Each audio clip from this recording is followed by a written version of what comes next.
There is a spiritual law that governs the transformation of reality. Jesus spoke about it constantly, yet almost never in a direct or didactic way. Not because it was complex, but because it confronts one of the most comfortable illusions the human mind clings to. The illusion that real change happens quickly, that transformation is triggered by a single decision, a surge of motivation, or an intense desire. Jesus taught something far more unsettling. He revealed that life does not respond to what you want in the moment. It responds to what you have been cultivating over time. And while this law remains misunderstood, people spend years praying for different outcomes without ever questioning the type of seed that is actively shaping their lives. The Apostle Paul summarizes this law with uncomfortable clarity. Do not be deceived. God is not mocked. Whatever a person sows, that he will also reap. Galatians 6:7. Notice how the sentence begins, do not be deceived. Paul is not warning against scandalous sin, he is warning against self-deception. The deception is not planting something destructive and expecting something good, that would be obvious. The deception is planting unconsciously and then acting surprised by the harvest. It is living within a system without ever questioning the logic that governs it. Before we go any further, I need to tell you something important.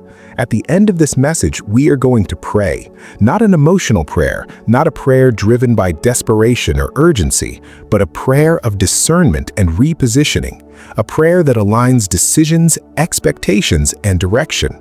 Because many people pray for transformation while continuing to obey the exact same logic that produced their current reality. Now observe this carefully. Jesus explained this law using images that seemed simple on the surface, yet were profoundly revealing. In the Gospel of Mark, he says, "The kingdom of God is like a man who scatters seed on the ground.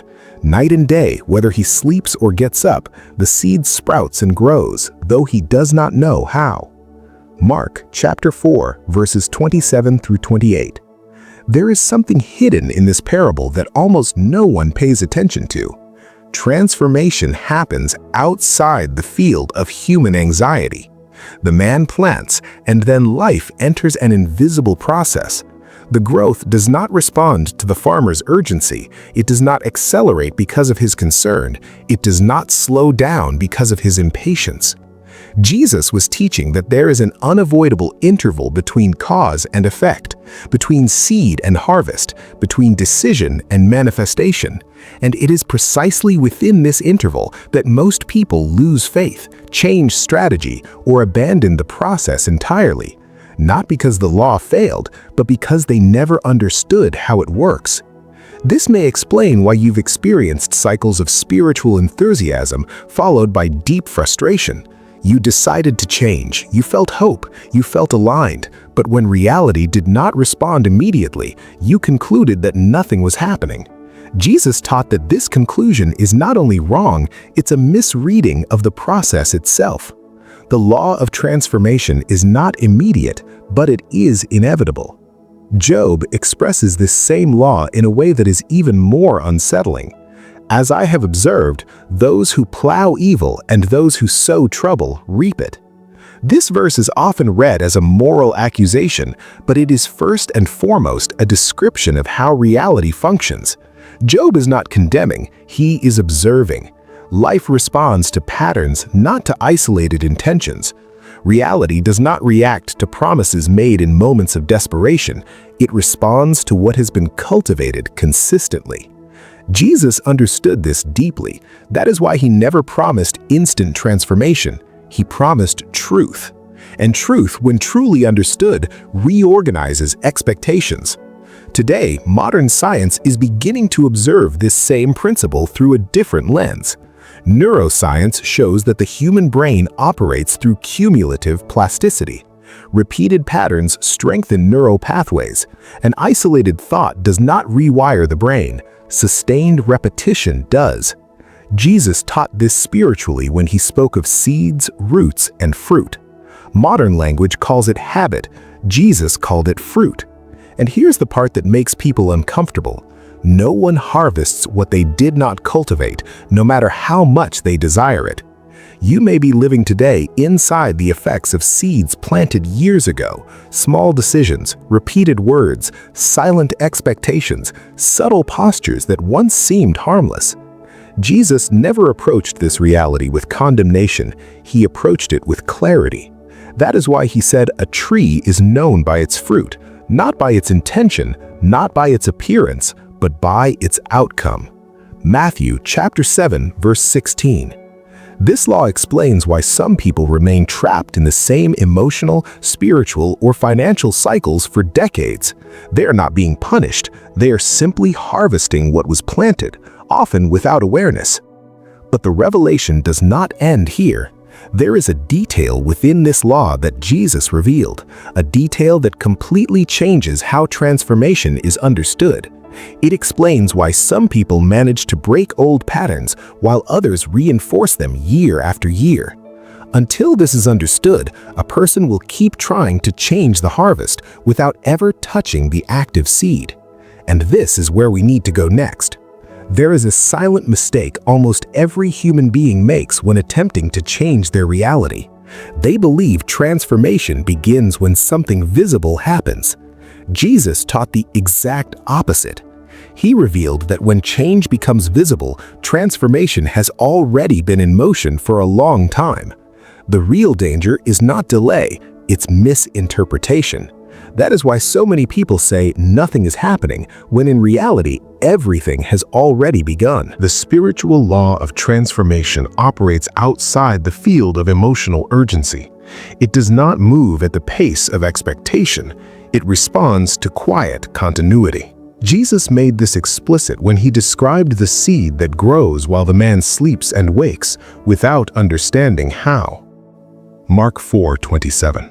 Growth occurs even when no one is observing, and this is precisely where most people get lost. Human beings have been conditioned to believe that change must be felt to be real, that progress must be perceived to be valid. Jesus taught that human perception often arrives after the decisive point has already passed. Before that, everything looks the same. The soil looks unchanged, the ground gives no signal, the surface offers no reassurance, yet life is already in motion. Paul begins Galatians 6:7 with a warning: do not be deceived. This deception is not moral, it is interpretive. It is believing that because nothing has changed visibly, nothing is being generated. Jesus taught that this misreading is the reason so many people interrupt processes that were already working. And this interruption rarely comes from rebellion, it comes from impatience. Before moving forward, I need to remind you again, at the end of this message we will pray, not for speed, not for immediate results, but for discernment, repositioning, and conscious alignment. Because understanding this law is not enough, it demands cooperation. Many people understand, but continue living as if nothing has been revealed. Now, pay attention to how this law operates. Jesus never treated transformation as an isolated event. He treated it as an inevitable consequence when certain conditions remain active long enough. That is why he used agricultural imagery, not to oversimplify, but to confront something the modern mind resists accepting. Life responds to patterns, not impulses. Job expressed this again when he said that those who sow pain reap pain. Job 4:8. Not as a threat, as an observation. Reality does not evaluate intentions, it responds to what is cultivated consistently. And here is a decisive point. Most people try to change the fruit without changing the environment where the seed is continually being planted. Jesus explained this when he spoke of different types of soil.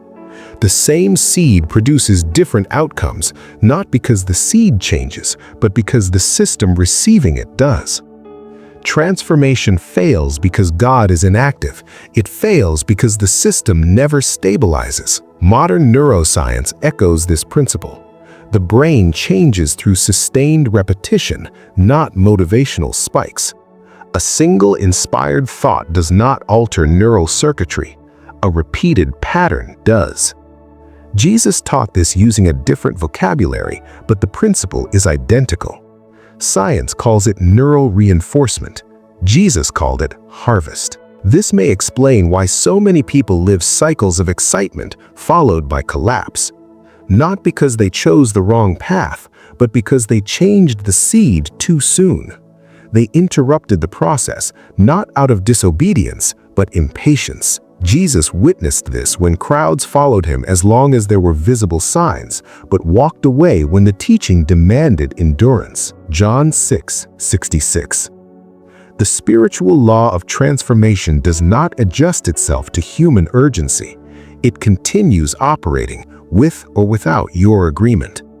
And here another common deception appears. When the harvest does not show up within the expected time frame, people change direction, they change plans, they change language, they change commitments. Not because the seed was wrong, but because the silence of the process was interpreted as failure.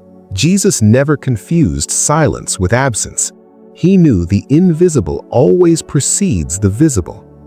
You may be standing right now in that interval, where the right seed has been planted, but no result is visible yet. Where the temptation is not to abandon faith, but to abandon consistency. Jesus taught that this is the most critical phase of transformation. Not the beginning, not the outcome, but the quiet middle, where the law is working without applause. And there is still more. There is a specific point at which this law shifts from being a process into something irreversible. A moment when something irreversible happens. A point when something happens that makes change irreversible. Not because the person feels more faith, not because emotions intensify, not because something dramatic happens externally, but because the law has already completed its work in the invisible structure of reality. This moment is not emotional, it is not motivational, it is not immediate, it is structural. Jesus taught that true transformation does not occur when you decide to change. It occurs when you stop interrupting what has already begun. Most people assume failure comes from choosing the wrong seed. In reality, failure more often comes from repeatedly disturbing the seed before it has time to root. That is why Jesus said the man scatters the seed and then continues his life. He sleeps, he wakes, he works, and the seed grows without his supervision, without his anxiety, without his interference. Mark 4:27. The farmer does not monitor the soil with desperation. He respects the process. Anyone who refuses to respect the process interferes with the harvest. This brings us to the final and most uncomfortable revelation of the spiritual law of transformation. What prevents reality from changing is not the absence of action, it is the constant breaking of continuity. Life does not respond to momentary intensity, it responds to sustained presence. Galatians 6:7 is not a spiritual threat. It is a precise description of how systems behave. What is sown consistently returns, not because someone decides to reward or punish, but because the law operates independently of human opinion. Job understood this when he said that those who cultivate pain harvest pain. He was not accusing, he was observing. Reality returns the pattern it finds active. And until that pattern remains stable long enough, nothing new can endure. Jesus never chased the harvest. He never tried to accelerate outcomes. He remained faithful to the seed. That is why he never altered his message to satisfy crowds. He never changed direction to avoid losing followers. He never softened truth to produce faster responses.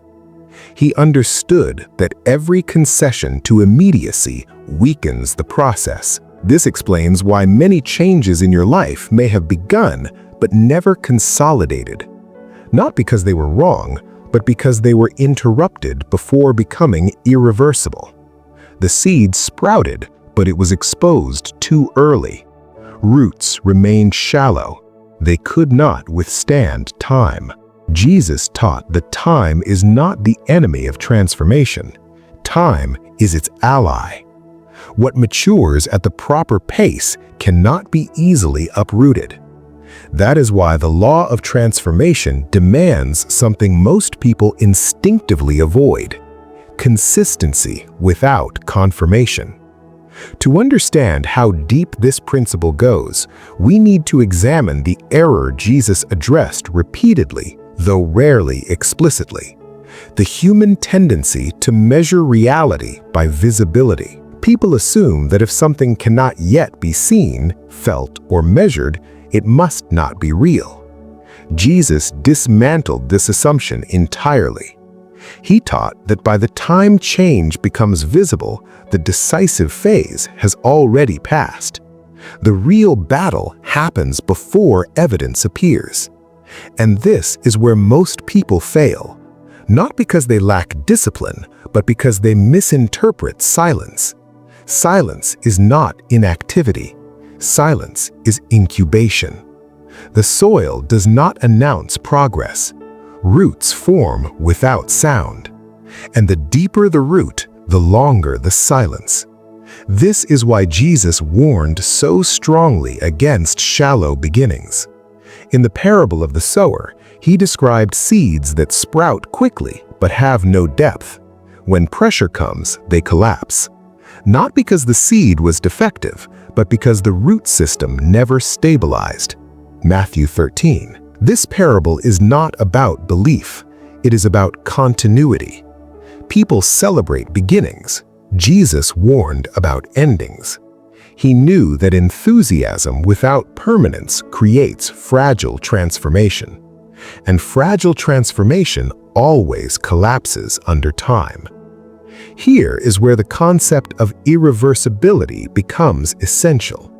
There is a threshold beyond which the process no longer depends on constant effort. Once roots reach a certain depth, growth continues even when attention fades. This is true agriculturally, it is true neurologically, and it is true spiritually. Neuroscience confirms that when a neural pathway is reinforced enough times, it becomes the brain's default response. At that point, behavior changes automatically. Before that threshold, effort is required. After that threshold, effort is replaced by structure. Jesus described this long before modern science existed. He called it fruit. Fruit is behavior that no longer requires force. It is the natural outcome of what has taken root. This is why Jesus never focused on behavior modification. He focused on the heart, not emotionally, but structurally. The good person brings good things out of the good stored up in the heart. Luke 6:45. Stored up, accumulated, cultivated. Not decided once, repeatedly reinforced. This exposes another widespread misunderstanding. Many people believe transformation fails because they are weak.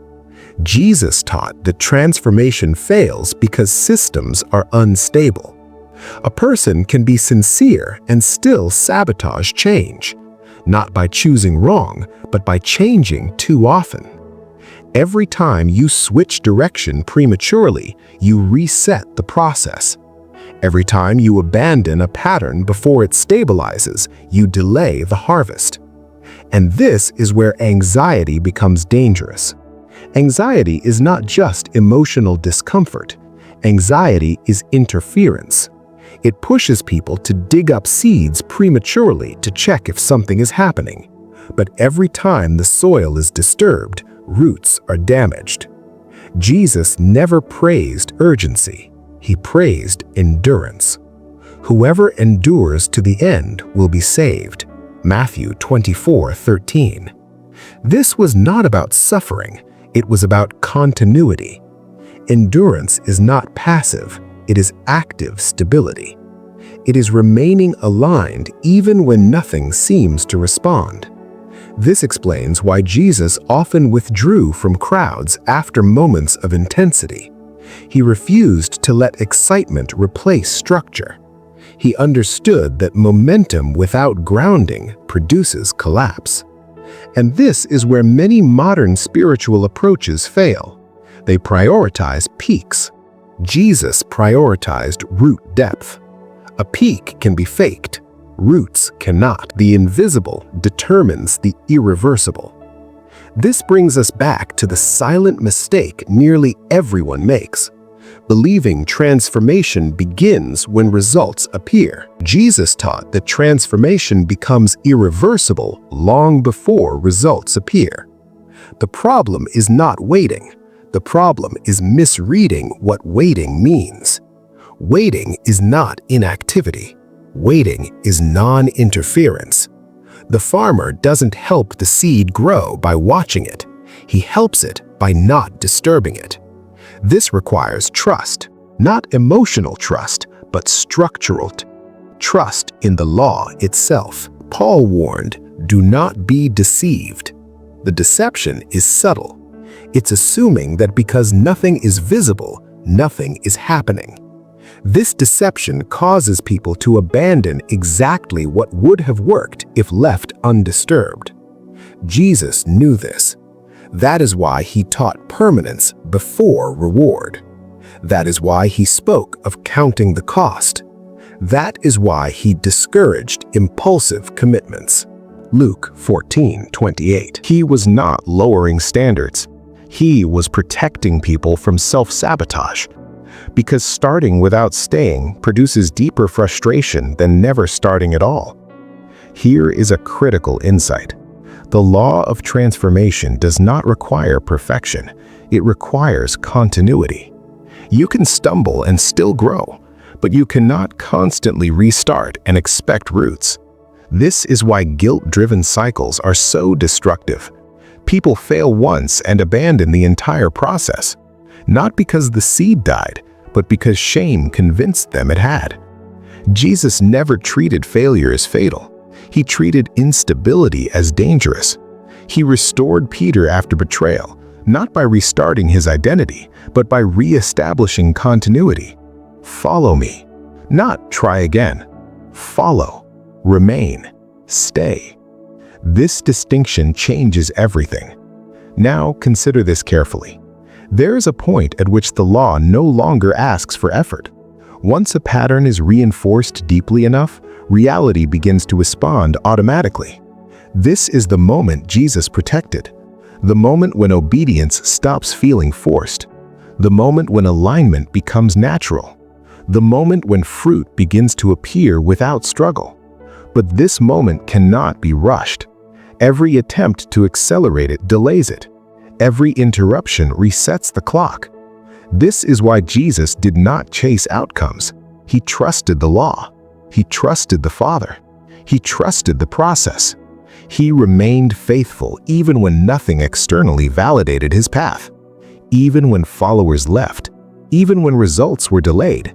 Even when the silence was long. And because he remained, the transformation he embodied became irreversible. This same law governs your reality. You do not need more intensity. You need less interference. You do not need stronger emotion. You need sustained alignment. The law is already working. The only question is whether you will allow it to finish. This is where discernment becomes essential. Not every seed needs to be changed. Not every silence means failure. Sometimes the most faithful act is not doing more, but stopping the interruption. Jesus never asked people to force growth. He asked them to remain. Abide in me. John 15:4. Abiding is not effort. It is refusal to disconnect. Branches do not strain to produce fruit. They stay connected, and fruit comes as a result. This is the heart of the law. Transformation is not manufactured, it is permitted, and permission is expressed through consistency. Now we are approaching a deeper layer, because there is another error hidden beneath impatience, a misunderstanding of where transformation truly begins. Most people think change starts externally, with behavior, circumstances, or results. Jesus taught that change begins with alignment at the level of identity and expectation. And this is where the next part will go. Because until identity is addressed, seeds will always be unstable. In the next section, we will uncover how Jesus approached identity not as self-image, but as operational alignment, and how this determines which seeds remain active in your life. There is a deeper layer beneath everything we have discussed so far, a layer that determines which seeds remain active, which patterns stabilize, and which transformations ever become irreversible. Jesus addressed this layer constantly, but rarely in obvious language, because it is not emotional, it is not motivational, and it does not flatter the ego. It is identity, not as self-image, but as operational alignment. Most people misunderstand identity. They think identity is what they believe about themselves. Jesus taught that identity is what governs their default responses, not what they say they are, not what they hope to become, but what consistently directs their decisions when no one is watching. This is why transformation fails even when the right seed is planted, because the seed is being planted into a system that contradicts it. Jesus never separated seed from soil. He understood that soil functions as the soul of the human life, and soil does not argue with the seed, it simply processes it according to its structure. This is why two people can hear the same truth, make the same decision, and experience completely different outcomes, not because one is more sincere, but because one system is aligned and the other is not. Jesus exposed this when he said, "No one pours new wine into old wineskins. Otherwise, the wine will burst the skins, and both the wine and the skins will be ruined." Luke 5:37. This was not about religious tradition. It was about structural incompatibility. New seeds cannot survive in old systems, and no amount of desire can override that. This is the mistake most people make. They try to introduce new behavior without changing identity alignment. They attempt to grow fruit that the system was never designed to sustain. And when it fails, they assume the seed was wrong. Jesus taught that the problem is not the seed, it is the container. Identity is not something you declare once, it is something you reinforce daily through repetition. Every repeated choice confirms identity. Every consistent pattern strengthens it. This is why Jesus never tried to convince people who were not ready to remain. He did not chase agreement, he looked for alignment. When he said, "Follow me," he was not asking for admiration, he was asking for reorientation. Follow means to move behind, to let direction be set externally until internal alignment changes. This is where modern thinking often collapses. People want transformation without surrendering control of direction. They want change while preserving autonomy. Jesus taught that this is structurally impossible. You cannot plant a new identity while constantly reinforcing the old one. This brings us to a critical but rarely discussed truth. Identity is not changed by insight. It is changed by sustained obedience to a new pattern. Jesus did not argue identity into people. He embedded them into processes that would reshape it. This is why he called disciples to live with him, not to attend lectures. Proximity creates repetition. Repetition reshapes identity. This is also why Jesus emphasized language so strongly. Out of the abundance of the heart, the mouth speaks. Luke 6:45. He was not talking about moral purity. He was talking about system output. Speech reveals identity alignment, but more importantly, speech reinforces it. Words are seeds. Repeated words stabilize internal expectations. Jesus warned that people would be justified or condemned by their words, not because words are magical, but because they reveal and reinforce identity systems. Most people unknowingly sabotage transformation through language. They plant new seeds with actions, but uproot them with speech. They say things like, "This never works for me. I'm just like this. I always end up here." These statements are not observations, they are reinforcements. Jesus understood this deeply. That is why he renamed people. Simon became Peter, became Abraham. Renaming was not symbolic, it was structural. A new name creates a new expectation. Expectation guides behavior. Behavior reinforces identity. Identity stabilizes the system. Jesus never tried to fix behavior directly. He replaced identity at the root. But here is the part that is often missed. Identity does not change instantly. It transitions through repetition. This is where many people become discouraged. They expect immediate internal congruence, but Jesus taught that misalignment during transition is normal. The problem is not inconsistency. The problem is abandonment. Peter denied Jesus, yet his identity transformation was already irreversible. Why? Because the pattern of following had stabilized over time. One failure could not undo years of reinforcement. This is the difference between planted identity and attempted identity. Attempted identity collapses under pressure. Planted identity bends, but remains. This distinction explains why emotional decisions often fail. Emotion does not build systems, repetition does. Jesus avoided emotional manipulation. He avoided urgency. He avoided pressure-based commitment. He invited permanence. Whoever wants to be my disciple must deny himself, take up his cross daily, and follow me. Luke 9:23. Daily. Not once, not intensely, daily. This is not about suffering, it is about pattern reinforcement. Daily repetition rewires identity. This aligns perfectly with what modern neuroscience confirms. Identity is encoded through default neural pathways. The brain does not respond to declarations, it responds to repetition. Jesus taught this without terminology. He taught it through structure. This reveals another hidden reason transformation fails. People try to change outcomes without changing expectations. Expectation is not hope. Expectation is assumption. It is what you unconsciously prepare for. Jesus addressed expectation constantly.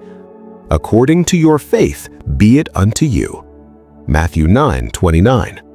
Faith here is not belief, it is expectation alignment. Expectation directs attention. Behavior reinforces identity. This is why Jesus often healed people who already expected healing, not because expectation forced God's hand, but because expectation aligned the system. Misaligned expectation creates resistance. People expect failure while praying for success. They expect delay while asking for speed. They expect collapse while hoping for stability. Jesus never fought expectation, he corrected it. But correction took time and required exposure. This is why Jesus told parables instead of explanations. Parables bypass resistance. They enter the imagination. Imagination reshapes expectation. Expectation alters behavior. Behavior shifts identity. This is the deeper mechanism of transformation. And this brings us to another uncomfortable truth. Most people do not fail because they lack discipline. They fail because their identity still benefits from the old pattern. There is safety in familiarity. Even destructive patterns provide predictability. Jesus understood that people cling to the known, even when it hurts. That is why he said, "Light has come into the world, but people loved darkness instead of light, because their deeds were evil." John 3:19. This is not moral condemnation, it is psychological realism. Darkness is familiar. Light requires reorientation. Reorientation destabilizes identity before it stabilizes it again. This is why the transition phase feels uncomfortable, and this is where many people retreat. They interpret discomfort as failure. Jesus taught that discomfort is evidence of realignment. Old systems resist displacement. New systems require reinforcement. This is the invisible battle, not between good and evil, but between stability and transition. Jesus never rushed people through this phase. He allowed discomfort. He allowed confusion. He allowed silence. Because rushing would produce shallow identity, and shallow identity collapses under pressure. Now consider this carefully. Identity determines which seeds you tolerate, which environments you remain in, which patterns feel normal, which interruptions you justify. Transformation becomes irreversible when identity alignment crosses a threshold, when the new pattern feels more natural than the old one. At that point, effort decreases, resistance fades, behavior flows. This is the point Jesus protected. He did not celebrate beginnings, he waited for alignment. That is why many miracles were followed by commands to remain silent. Publicity before identity stabilization creates collapse. External affirmation too early weakens internal formation. Jesus knew this. He protected the process. And this leads us to a crucial insight. The greatest threat to transformation is not temptation. It is premature confirmation. Praise arrives before roots. Applause replaces alignment, and the process stalls. This is why Jesus often withdrew after moments of success. He would disappear when popularity surged. He refused to let external validation interrupt internal work. This is profoundly relevant today. Modern culture rewards visibility. Jesus prioritized depth. Visibility before depth produces instability. Depth produces visibility, eventually, but only if uninterrupted. Now ask yourself honestly, which identity are your daily choices reinforcing? Not your intentions, your repetitions. Which system is being strengthened? Transformation does not require dramatic overhaul. It requires consistent reinforcement of a new alignment. And this is where discernment becomes practical. Not every opportunity aligns with your seed. Not every invitation supports your identity shift. Jesus said no more than he said yes. He protected alignment ruthlessly. He knew that saying yes to the wrong thing interrupts the right process. This is why discernment is not optional. It is structural. Without discernment, continuity breaks. Without continuity, roots stay shallow. Without roots, transformation reverses. And this brings us to the next layer. There is a specific internal posture Jesus taught that stabilizes identity during transition. A posture that allows roots to deepen without constant struggle, anxiety, or interference. Jesus called it abiding. There is a posture Jesus taught that stabilizes everything we have discussed so far. A posture that protects the process during its most vulnerable phase. A posture that allows roots to deepen without constant struggle, anxiety, or interference. Jesus called it abiding. Abide in me, and I in you. As the branch cannot bear fruit by itself unless it abides in the vine, neither can you unless you abide in me. John 15:4. This statement is often interpreted emotionally or devotionally, but Jesus was not offering poetic comfort. He was describing a structural requirement. Abiding is not effort. Abiding is continuity. It is the refusal to disconnect from a process simply because confirmation has not yet appeared. Branches do not strain to produce fruit. They remain connected, and fruit emerges as a consequence. This is the final corrective to the human impulse to interfere. Most people believe they need to do more to change. Jesus taught that the deeper problem is doing too much at the wrong time, interfering, adjusting, recalculating, restarting. Abiding is the discipline of non-interruption. It is choosing to remain aligned even when nothing seems to be responding. This is where the law of transformation reaches maturity. Because at this stage, effort no longer produces growth. Stability does. Jesus never framed abiding as passivity. It is not resignation. It is active permanence. It is continuing to live according to the same alignment, not because results are visible, but because truth has been recognized. This is why abiding neutralizes anxiety. Anxiety exists only where control is being negotiated. Abiding ends negotiation. It says, the seed has been planted. The system is aligned. I will not interfere. This posture is rare, and it is powerful. Because once abiding is established, transformation accelerates without strain. Not emotionally, structurally. At this point, the law no longer depends on motivation. It runs on alignment.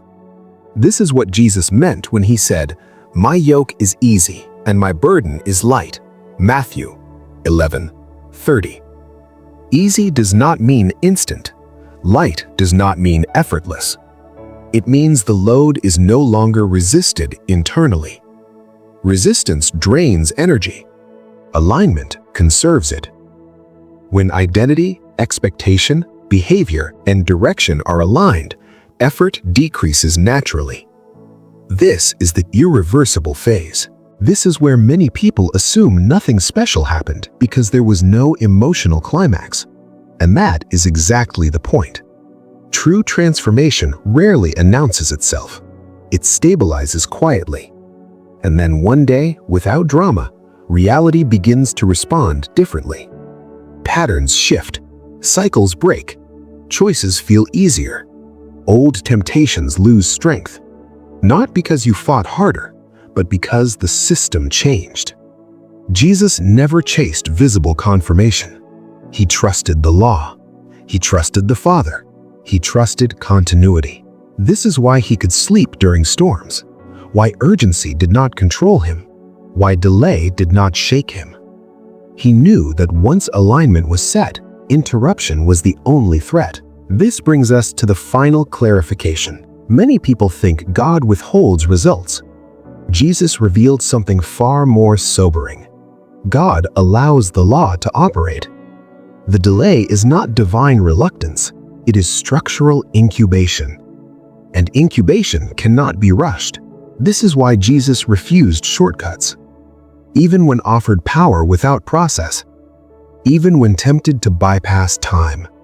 Matthew 4. Shortcuts produce outcomes without roots. Jesus rejected them entirely because anything gained without alignment cannot endure. Now consider your own life. Where have you mistaken silence for absence? Where have you interpreted delay as denial? Where have you interrupted something that required permanence? These questions are not meant to produce guilt. They are meant to produce clarity. Jesus never shamed people into alignment.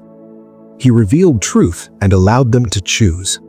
Because the law does not force, it responds. And now we arrive at the final movement. Understanding this law is not enough. Agreement is not enough. Insight without alignment changes nothing. This is why we end with prayer.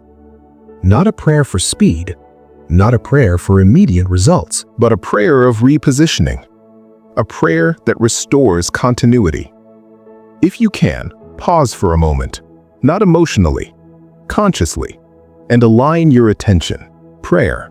Lord, I recognize that many times I have tried to rush processes that required permanence. I recognize that I have interrupted growth by demanding confirmation too early. Today, I choose alignment over anxiety. I choose continuity over impulse. I choose to remain faithful to what has already begun to grow. Give me discernment to recognize silence as process, not failure. Strengthen my decision to abide, even when nothing is visible. Reposition my expectations so they align with the law you revealed. Teach me to respect the timing of transformation, to stop interfering where trust is required, and to remain consistent until what is planted becomes irreversible. Amen. If this prayer resonated with you, do not respond emotionally. Respond with a decision, a quiet one, a structural one. You do not need to announce anything. You do not need to prove anything. Just choose to remain. If you wish, you can write this in the comments. I remain in the process, not as a declaration to others, but as a reminder to yourself. And if this path of understanding helps you live with greater clarity and stability, stay connected, not as someone searching for quick answers, but as someone who has decided to live aligned with the laws that truly govern transformation. Because when the seed is no longer interrupted, reality does not resist forever.